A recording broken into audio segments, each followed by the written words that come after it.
I really want to give content that I would like to listen to, that I think people would like to listen to. And again, we live at a time where you can find whatever you want. You want to find somebody screaming and yelling and cursing and all that stuff. Again, that's a style and it's totally cool.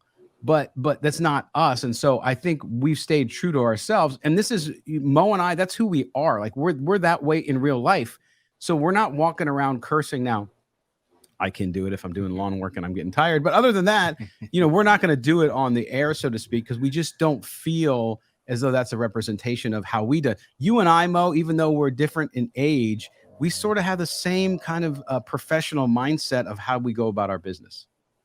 Yeah, and speaking of how we are as people, you spoke about the sports side of this podcast, and you kind of briefly mentioned at the beginning, we had our ketchup and mustard wars over the past week. And that's not to turn fans off purposely. It's just, and Scott and I talk about this a lot. We want our viewers to kind of know the people they're listening to beyond Right. sports. Yep. We want to share our personality with you. So I like certain foods that Scott doesn't. I do certain things that Scott does. Even though we have a lot of similarities, we do have some differences.